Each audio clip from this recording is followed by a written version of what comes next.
Me, a bro. Yep. He, a dude.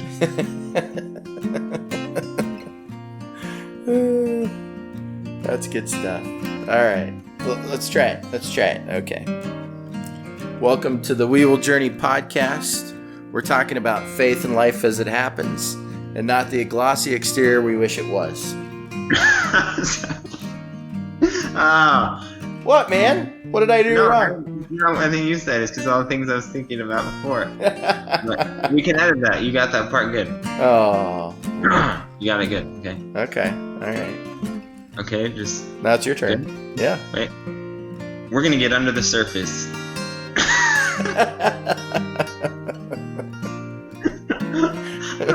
I should have said all those things before. We should have waited.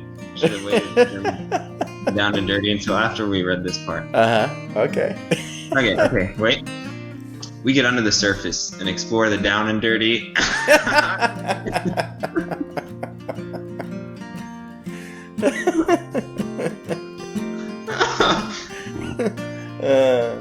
Okay. Maybe we should. It doesn't have to be word for word, right? No. I mean, I gave an interpretation. Okay. All right. We get under the surface and explore the down and dirty of life as it pertains to our beliefs, our relationships, politics, and absolutely everything else. Oh, there we go. That was good. All right. Are you digging our theme music? Well, we dig it too. You can check out more Jane Gilman music at our website, janegilman.com, or you can download some of her music to your playlist on iTunes. That's GILLMAN.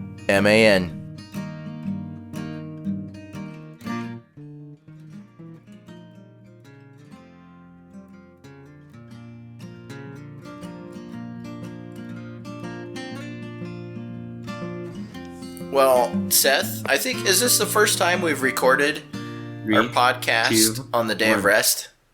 On the day of rest. Well, actually, Sabbath is comes from the Latin word sabato or whatever, which is Saturday. So my Sabbath is. It's not actually Saturday, but I did hear that Sabbath should be Saturday. Yes, this is true. And Shabbat. So the Shabbat. Yep. Shabbat. So the nice thing is, we can interchange. Or you could do Saturday through Sunday. Oh, you mean like starting Saturday and then going to the next Sunday? Well, no, you could do like Friday, 12:01 a.m. So technically Saturday. You could start Shabbat, and then you could go like through 11. Well, it'd actually be 12 a.m., 11:59. Sunday evening. That'd give you a good 2 days of rest. So. That's. I mean, Seth, do you have like a kind of like a habit of some kind that you, whatever your day of rest is, whatever, if it's Saturday or Sunday, do you have some sort of thing that you do as a family to practice a day of rest? Actually, ours is more Monday, or traditionally it's been Monday, because we do a lot of ministry on the weekends. And a lot of stuff that when we first kind of started doing full-time ministry, we decided to do Mondays. Now, as we've given birth to our wonderful chillins, Monday's not always so restful anymore because obviously once you have kids, then, rest is relative, right? You know what I'm saying? Yeah. But more than that, Monday now also means school and kindergarten and stuff. And so we have kids that we're having to get up early, get them ready, get them going, and bring them places and do different stuff, which makes it not as like it used to be, like totally kind of whatever we wanted to do. And so now we sort of do like kind of half Monday, half Sunday sort of thing. And I mean, Sunday's always been more kind of like focused on church fellowship, like people from our church getting together, doing stuff. Of course, there's this COVID thing that has kind of interrupted some of that sort of shenanigans. So there's that. But yeah, so it's still basically Monday. It's just a little more broken up, and the kids don't get to. It doesn't get to be as much of a whole family day as it used to be. You know, which I mean, as your kids get older, unless you know, like when I grew up homeschooled, there's some little more flexibility in that, in some senses. But you know, otherwise, once your kids start going to school, then you know, things are happening. Complicates things, doesn't it? It creates some things in your life that you can't undo. So, what about kind of like children themselves? You know, you can't undo having children. You know, and so it's like a permanent thing. Preach it, bro. You know, so once they start into the process of school, that too is you know, kind of like a permanent thing. Now, I do know some people that have started public school, and then because of the lack of flexibility, you know, it creates in their life, they pull them back into the homeschool. You know. So I have heard of people doing that, or I've also heard that, you know, they're put them in public school, and then they get a little lonely and don't know what to do with themselves, so then they pull the kids back, so they know what to do with their life again. So I've also heard that. I have heard. I mean, in the States, obviously, as you would know, you live in the United States of America. Of course, I'm referring to. Is that where I live? I've always wondered. Well, you know, I just don't want people to be confused when I say states. I mean, really, that could mean anywhere. I could be talking about the Austrian states. You know what I mean? So I was like, I get it. I should clarify, you know, where Tyler lives. The United States, as we say. United States. We're super united there. Above all. And anyways, I was say, like, homeschooling is so common, especially in the Midwest, that, like, yeah, I knew all kinds of, you know, different sort of situations, you know, like you were saying. Like, I also know people, good friends of mine, where they had like one kid homeschooled, one kid public school, or switching up, or they give the option to their kids once they get to a certain age. You know, what do you want to do? So it's all kind. Here it's pretty much nada. I know I knew of a kid. He actually came to our youth center for a while. He was homeschooled. He wasn't there very long. I haven't seen him in quite a while. And then some friends of ours had homeschooled at least one of their kids for a bit, but it's basically non-existent here. And that's kind of, you know, was a big guiding factor in us not even really considering it, because it'd be much more like in the States. Like, you have community, you have sports, you have music, you have, you know, drama, you have all these advantages and options and whatever. And here that's not really a thing. So yeah, I mean, I guess the one advantage here would be is like the sports are all clubs. Like, you don't have your stuff. Most of your extracurricular activities are not connected to your school. So I guess in that sense, it is a little more lenient. What do you say? It's even more like built for actually, you know, having a homeschooled family, because kids aren't necessarily from the same school anyways. They don't necessarily have a connection. You know, you might play basketball with somebody who lives other side of town, goes to a completely different school, whatever. So, I never really thought about that, but I mean, I guess in that sense, there are some advantages to the way things are set up here. Now in Germany, it's illegal though, so don't even think about it. It's illegal in Germany to be homeschooled, huh? Wow. Apparently. I didn't realize that. Apparently, yeah. I always love it when, you know, like our friends or something if they have a young man that they homeschool, I always like to ask them if their teacher's good looking. If they think their teacher. That's a funny joke to me. But does it normally they just kind of roll their eyes. Does it get old after you do it like the 7th time with the same kid? It never gets old for me. Okay. I just keep up with it. I maybe not every time I see him, especially if I see him on a regular basis, but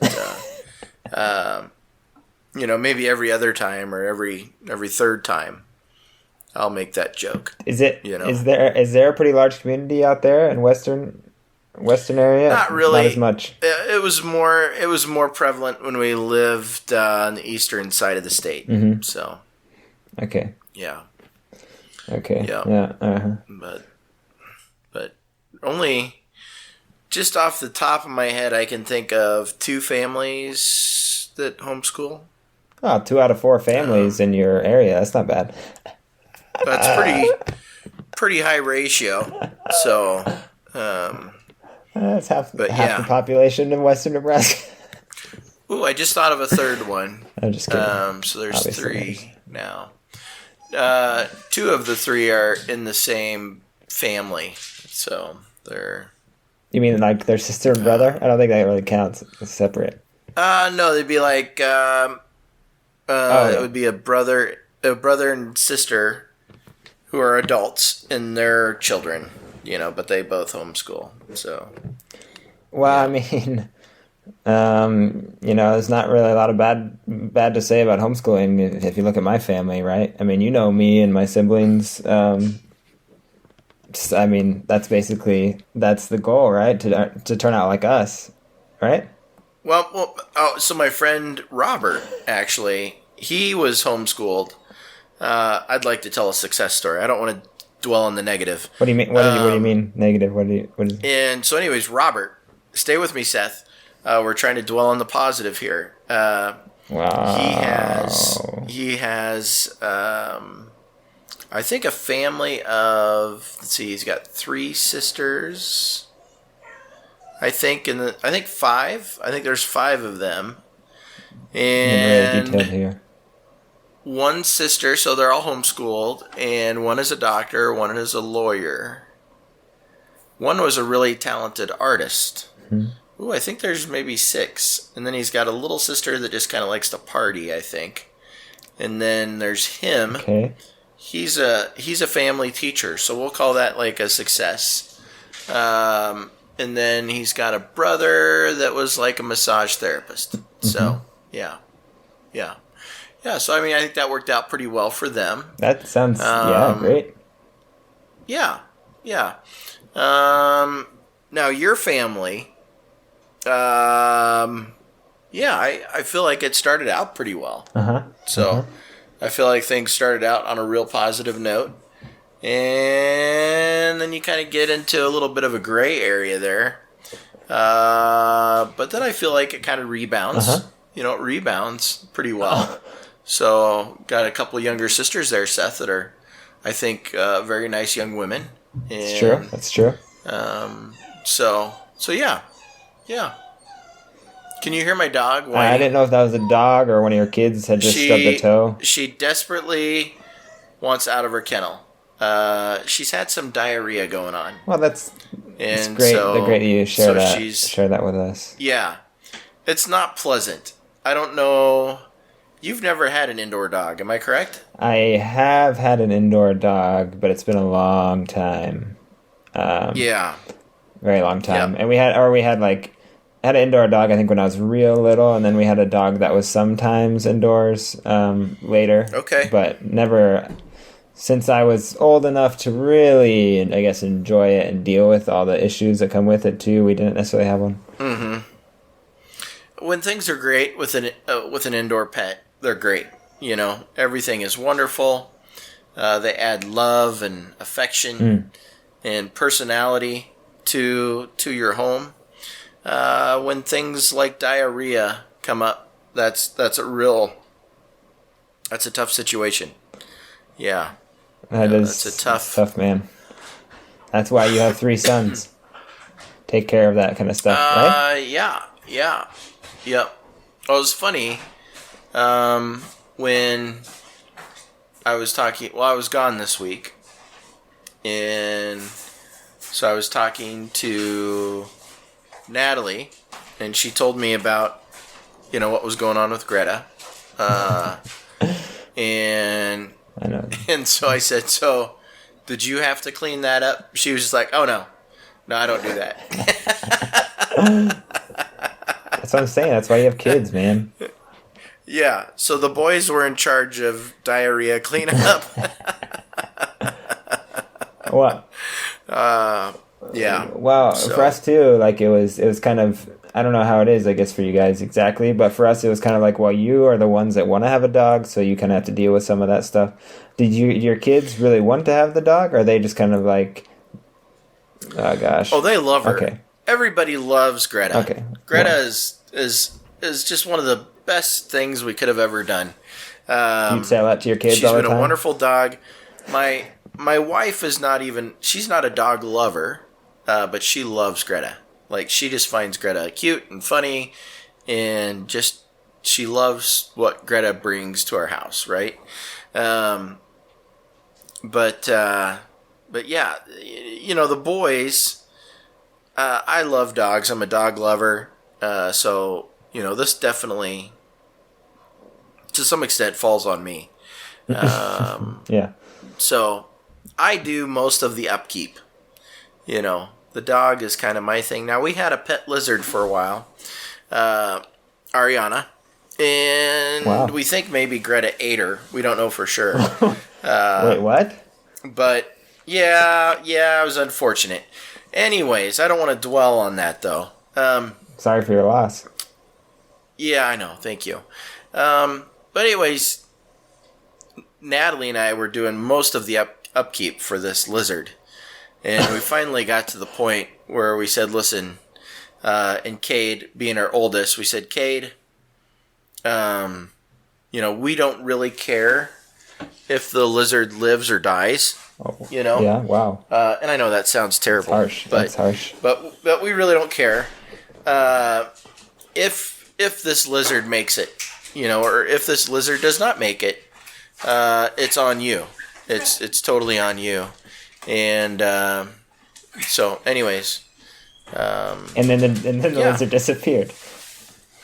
Well, no, lizard did really well for quite a while. Cade actually did a magnificent job. Okay. Taking care of the lizard. But yeah, then maybe a year or two later after that, we adopted Greta. And yeah, then shortly after Greta came into the household, the lizard was gone.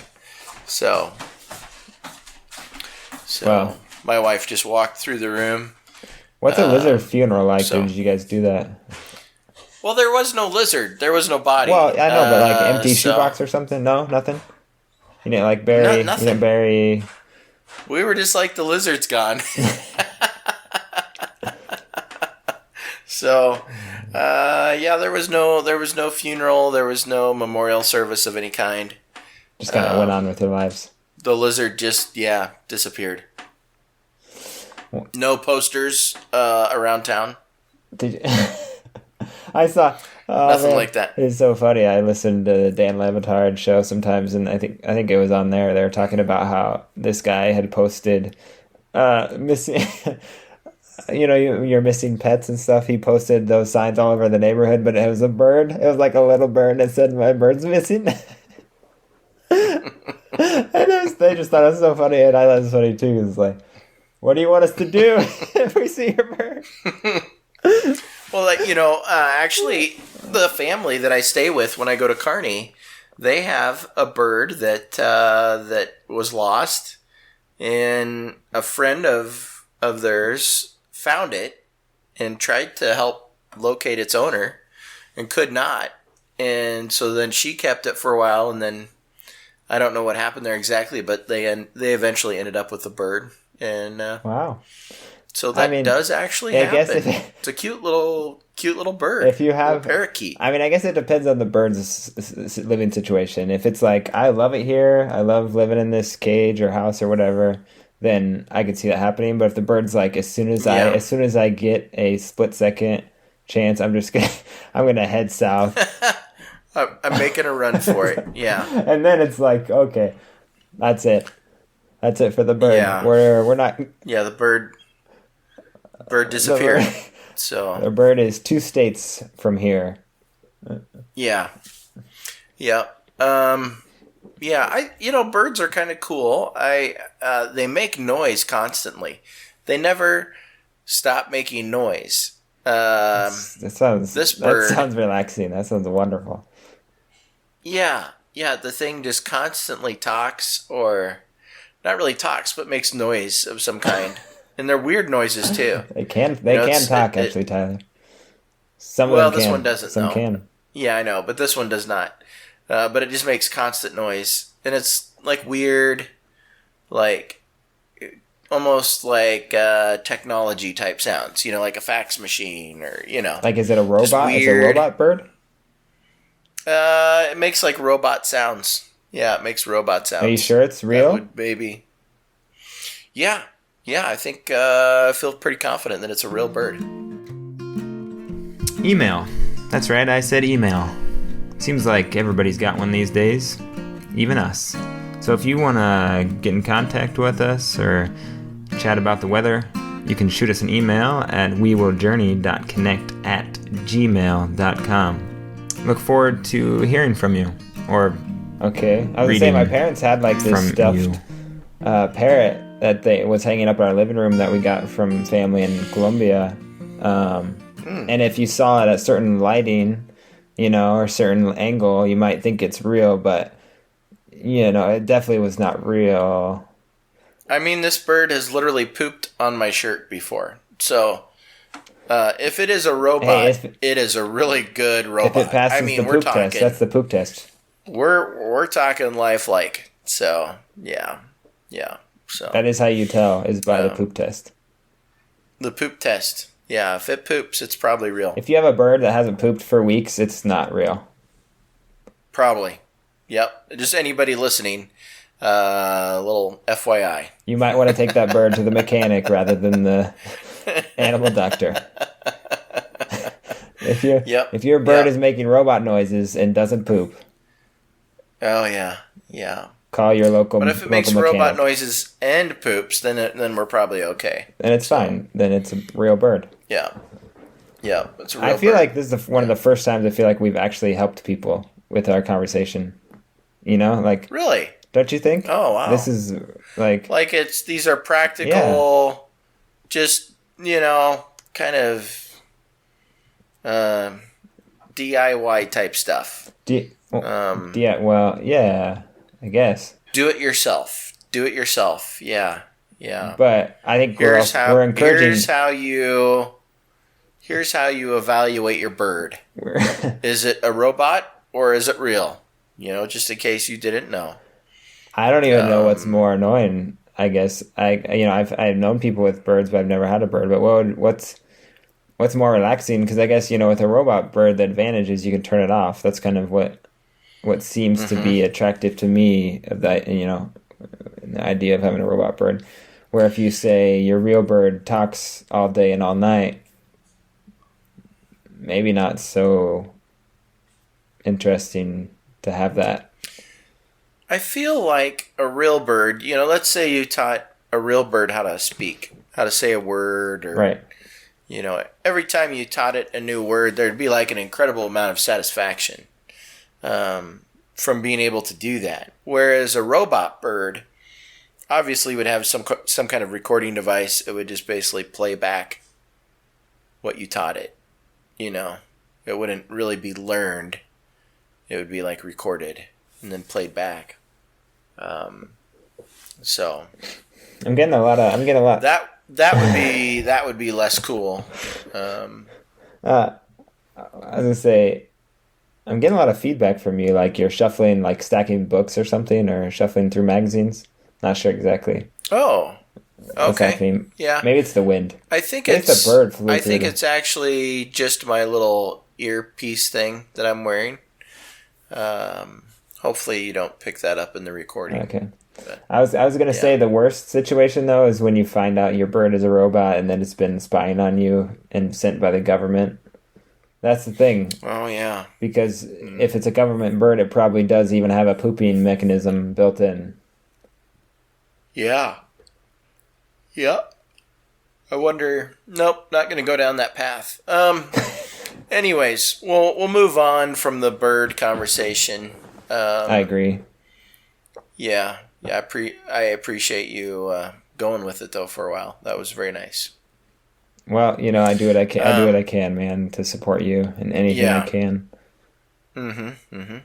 So, did you guys go to church today? What's happening there in Austria? Are you going to church? Are you online churching it? What are you doing? Okay, I was gonna say, what do you mean? Did you go to church anymore? What's going on with you, man? Okay, I get what you're saying because of the COVID stuff. We are in person with masks and social distancing. And today I had I guess it's like the teenage Sunday school hour. We do it during the sermon for the young teenagers.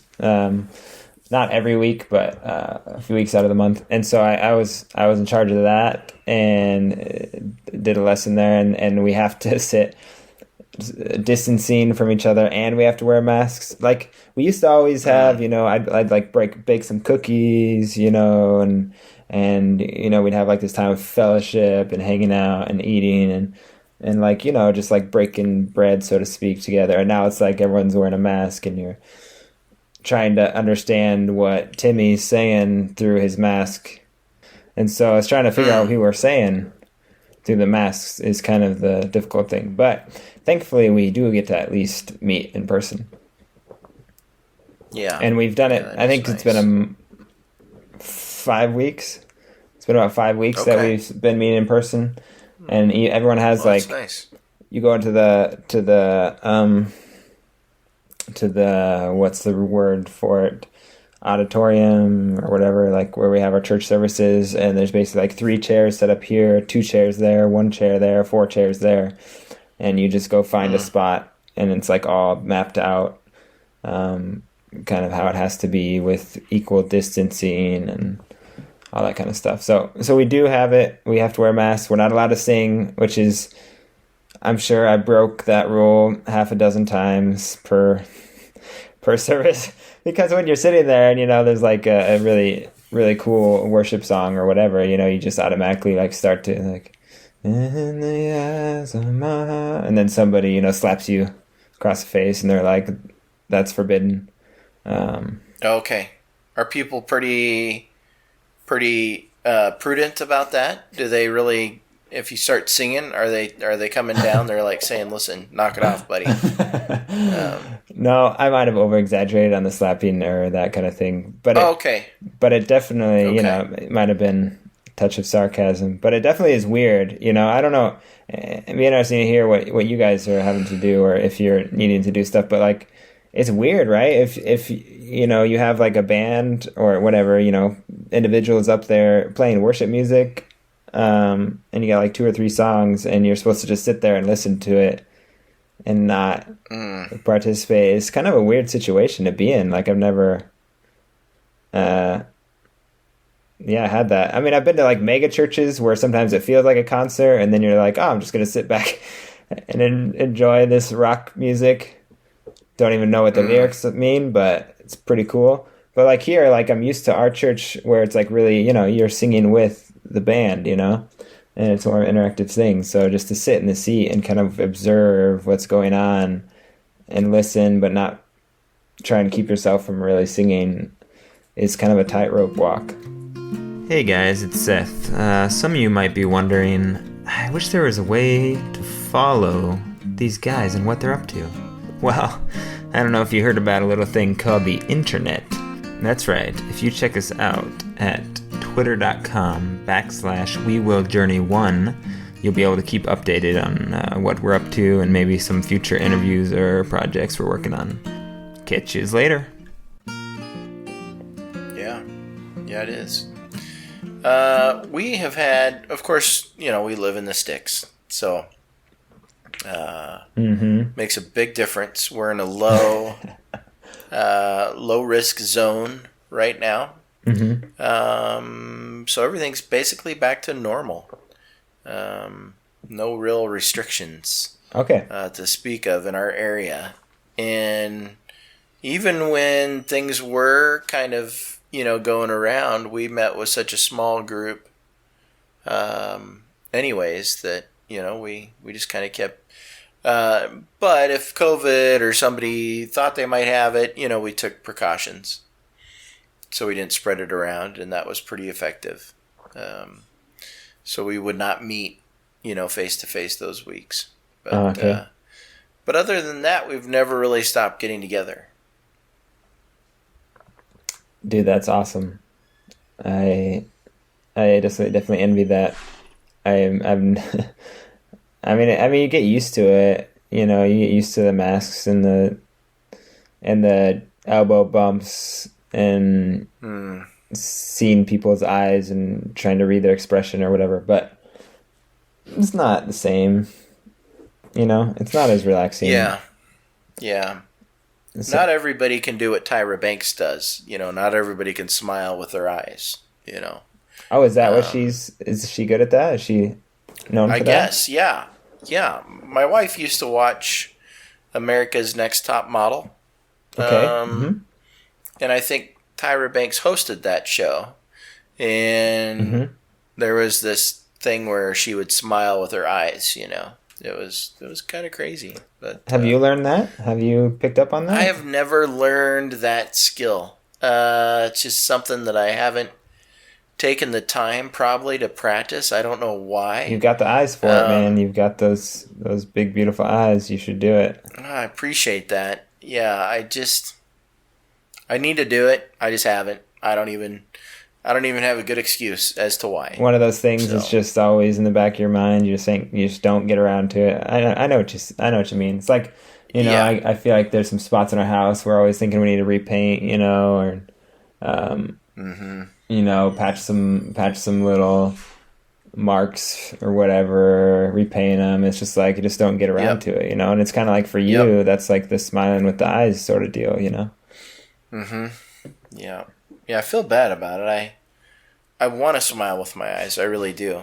And say now everybody thinks you're just ticked off all the time, huh? If you wear a mask, that is, because you don't have that ability. The mask on and you don't have the ability to smile. They see like just kind of a neutral eye expression. It's not telling them. It's not giving them anything to go off of. So yeah. I'm sorry, man. Yeah. But anyways, well, that's good. I was curious if you went to church today. I actually, so we went to a church here in the town that we live, which is part of my denomination, that recently went through kind of a split. And so myself and another friend who's also in the same denomination, we are taking turns filling in. And so this was my week to give a message there. Yeah, this was my week to give a message there. And so we're kind of doing like an every other week thing. How was it? I wanted to ask you, how did that go? How did your sermon turn out? I think, people responded in a positive way to it. And we talked about kind of making that transition from being a churchgoer to a disciple. So, and specifically in the context of the church, being a church of churchgoers to a church of disciples. Church of churchgoers. Yeah. Yeah. So next time we're going to talk about attributes of churchgoers versus attributes of disciples. So. Okay. Cool. Yeah. And I don't want to give it away, but there could be some intermixing, of attributes. Yeah. You dog. Yeah. Yeah. I don't want to, let the cat out of the bag, so to speak, but there could be a little bit of interchangeability there, which could make it hard to tell. Could make it hard to tell at first glance. So you're good at this teasing part, Yep. Stay tuned. Teaser trailer. Yep. Well, good. I'm glad. But it was good. It was good. It was good. Yeah. Nice group of people.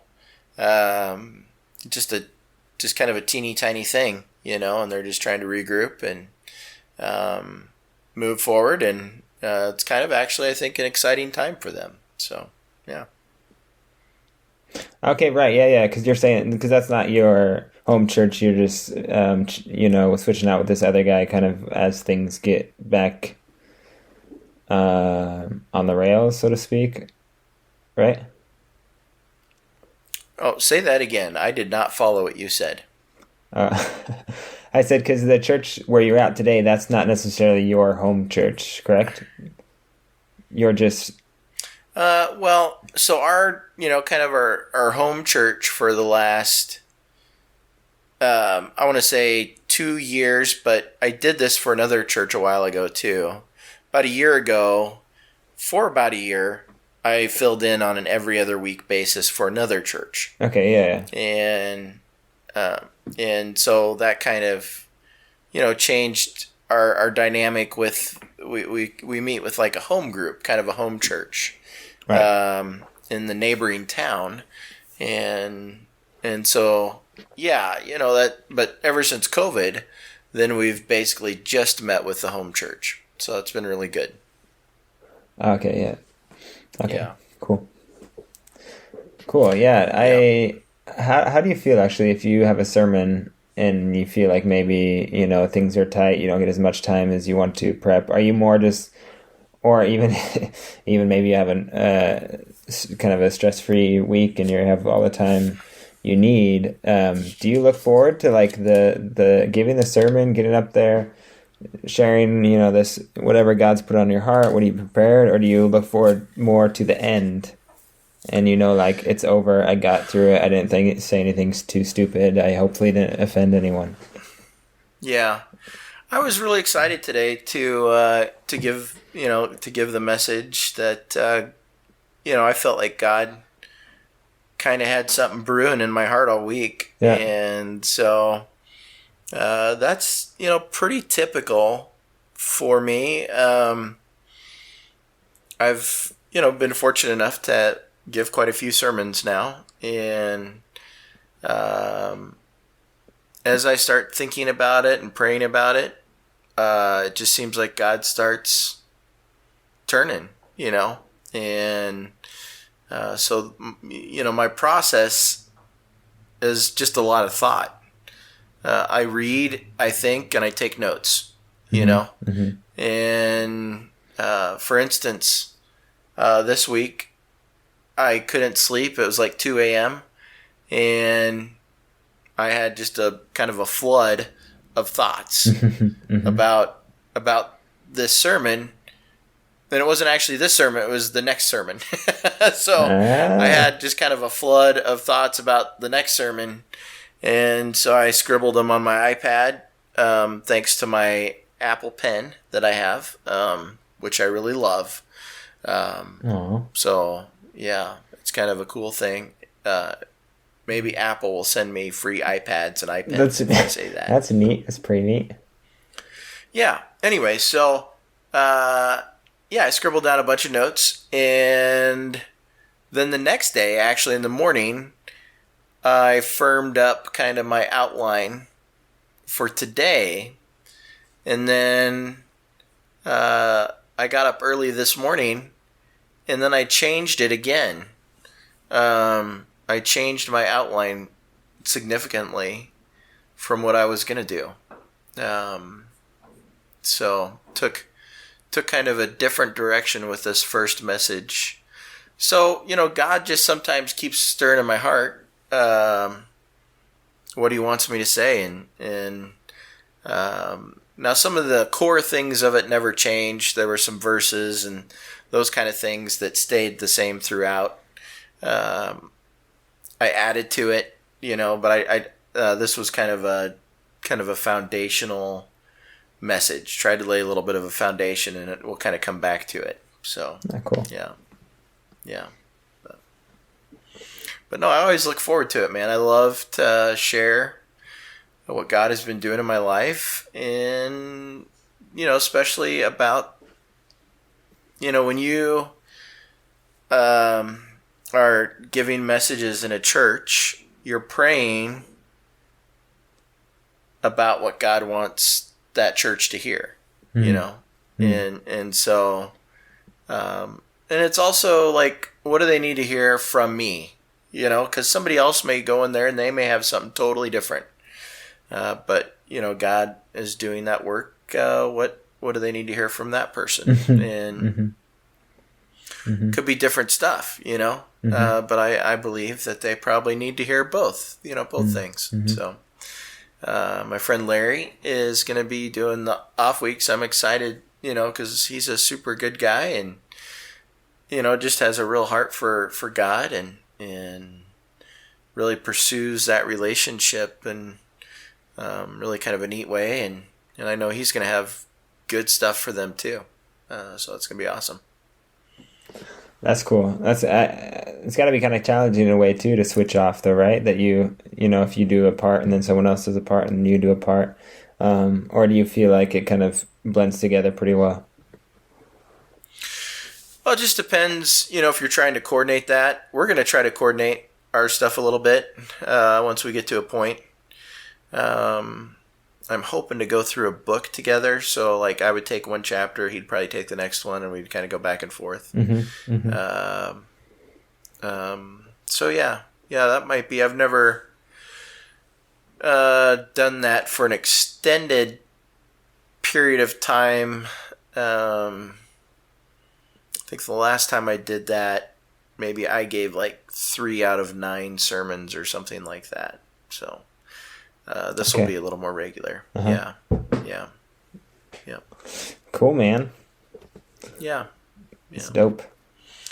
But I was able to lead 2 groups for my chaplain thing this last week, and it was the second week that I'd had the opportunity to do that, and the first time I felt like I'd bombed significantly, and I felt terrible about it. I just felt I literally felt miserable for 2 weeks about it. I just felt really bad, and there were other things going on too that just made it kind of a difficult period of time, but that was one of the things that I felt really bad about. And like, what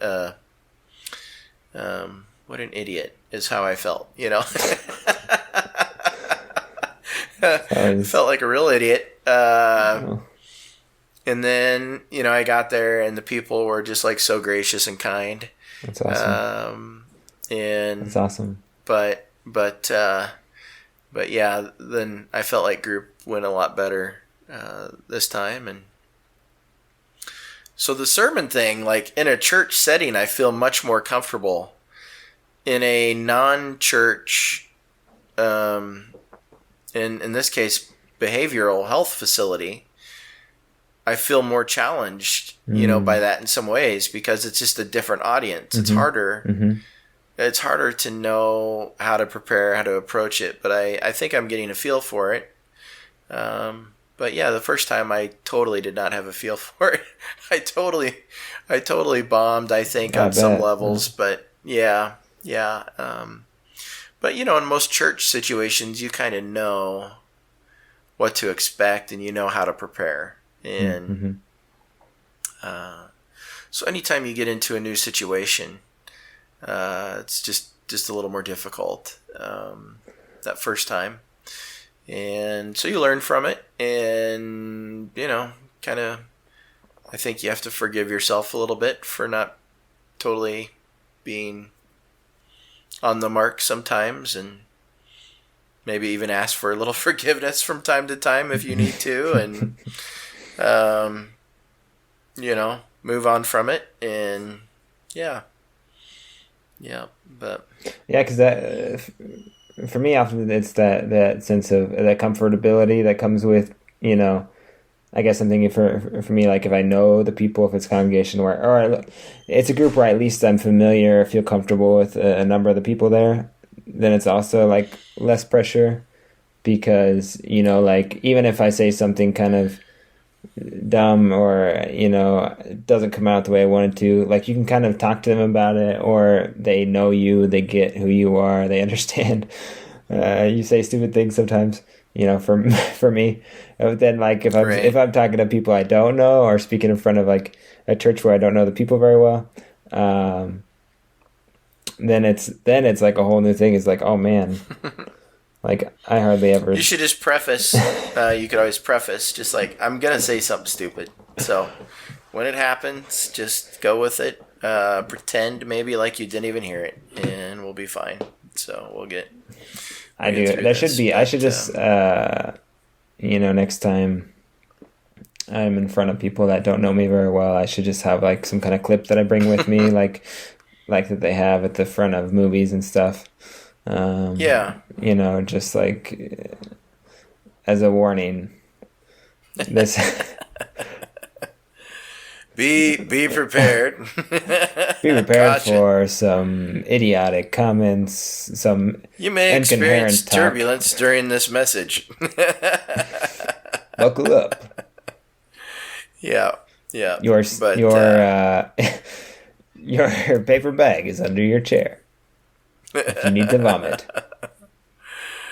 Exits are to the left and to the right in the rear of the sanctuary. Feel free to get some fresh air anytime. Yeah. Well, that we've all been there. I think we've all. We used to give your brother a hard time. Some more than others. When he was right out of college and giving some of his first sermons, we like to tease him quite a bit. But anyways, yeah. I know my first ones. I actually sent your brother, I think of probably my very first sermon. I was pretty excited about it. I was very nervous, but I was also very excited about it. Prepared a ton for it, just prepared. Literally just tried to listen and then emulate. I was basically listening to other pastors, emulating other pastors. I got through it, sent it to your brother, and he said something to the effect of, I think you can do better than that. Well, that's encouraging. And so I said, thank you. I'm glad you believe in me. Yeah, he saw your potential. He saw the potential. He saw the potential. Yep. But he basically said it wasn't you. It just wasn't you. You weren't being, authentic to who you are, and I think you can be prepared and be you. And so that was true. And so anyways, but yeah, so I think it takes time to get to that point though. And whatever it is that we're doing, we always start out a little rough, and then we kind of work our way into feeling more comfortable with our own skin in this role or capacity. And over time, it just becomes more and more an expression of kind of who we are, and especially in this case, what God is doing in our lives, not somebody else's, So, yeah. Word, man. Word to your mother. Word to your mother. Yeah. Well, man, the evening is getting late, and I think I'm starting to. We were just talking about this before we started recording. That you were telling me that I'm getting old, and that I should be. Well, you were talking about getting sleepy. I should be up late and partying. Like my peers. Yeah. There's a lot of people my age, or they're still in college here. I should preface here. Some of them are still in college, they're out. They're living life, man. They're probably snowboarding right now. They don't have a wife and 20 children like you do. So. Oh right. See. So there. Yeah. See. There's. It's not about the age. It's about the responsibilities I have. Right. You have responsibilities too. You're like Mr. Who in Whoville. With like the conveyor belt of children. Dad. Like, here you go. Like Sandy and Sally and. Sammy and Samantha and Jeez. How many kids do you think I have? I guess you haven't seen me in a while. The Who's in Whoville, Oh, you've got a wonderful family. You too. Yeah, but and they're at a young age too, so they are a little more work right now. And still mine are a little older. And we started a little later too than what you and your lovely wife did. So yeah. But anyways, we're sure thankful that they're a little older. We sure thank God that we're not changing diapers anymore and chasing 2-year-olds around. That is nice. But because you don't have to do those things. That means when, we're together, then you have all the energy to do that kind of stuff with my kids, right? What you're saying. I love being with little kids. I mean, they are so cute and they are so much fun. And if they have any patience with me whatsoever, I find it just absolutely wonderful. Actually, where I stay in Kearney, they were babysitting some little kids this week. Mm-hmm. And they had a little girl. She was 13 months old. Like just the cutest little chubbiest baby girl you've ever seen in your life, and she loved me. And so she just wanted me to hold her, and she would smile and giggle, and that was the best thing ever. So that's awesome. And this week was a little bit of a rough week. We kind of talked about that a little bit. Yeah, man. And with just some stuff that happened there. And just that little bit of baby smile and giggling sure made this guy feel better, and just kind of made some of the emotionally difficult stuff of the week a little more palatable, so yeah. But I've been exhausted our whole conversation.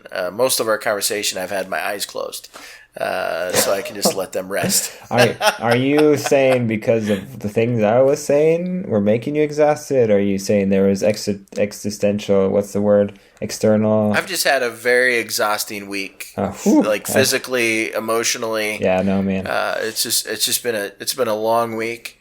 I worked yesterday too at the behavioral health center, and then I was working on a sermon, and at my real job I was trying to get some remodeling work done before I left to go do all this chaplain stuff, and so it's just been a busy week, and so I felt a huge sense of relief once I was done with my message today. We ate lunch, and I thought, I still have to do this podcast with Seth. And I really wanted to go to bed at that point in time. I wanted to go take a nap, but so I'm like, let's just get this conversation over with, right? But no, sounds good. I love our conversations. I love our conversations, and but today's conversation I feel like is definitely kind of a winding down conversation. We're kind of winding down for the week, and so hopefully people can engage with what we talked about today. So, which was diarrhea, Sabbath, birds, Shabbat, and then sermons. So, anyways, it's life, bro. That is life. That is life. No, that's just what's going on. And the lizard that mysteriously disappeared from your possession. Yeah. Poor guy. Poor guy. Yeah. Girl. It was Poor girl. I knew that. Yep. I forgot already. It's just, it all, I tried to block it out. It was just so heart-wrenching. I forgot that it was a girl. I'm sorry. Yep. But anyways, well, thank you, man. Enjoy your rest. I'm gonna go take a nap. And sounds good. So love and blessings to you and your family, and we'll talk again. What will probably relatively be soon, because we normally don't record on Sunday. So yeah. Anyways, that's a good point. Yeah. All right, man. Sleep well. Talk to you in a couple days. Sleep well, my friend. Hey guys, appreciate you checking in with us again today. We appreciated your listening over the last number of months. I want to also shout out to our friend Clemens. Got a little bit of his music here at the end, and just want to encourage you guys to check him out. Clemens Eisner. I've been drowned and sank to the ground. The box pulls me down while beans turn greener. I've been drowned. I'm trying to shout, but no one hears the sound of screaming when you've been drowned.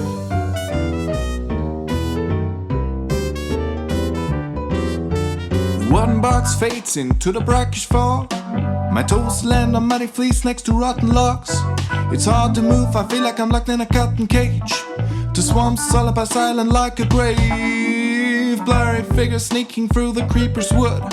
Impromptu adaptation is far too well understood. Dull acceptance vital to this underwater culture, while the spikes cycling us like vultures. I've been drowned.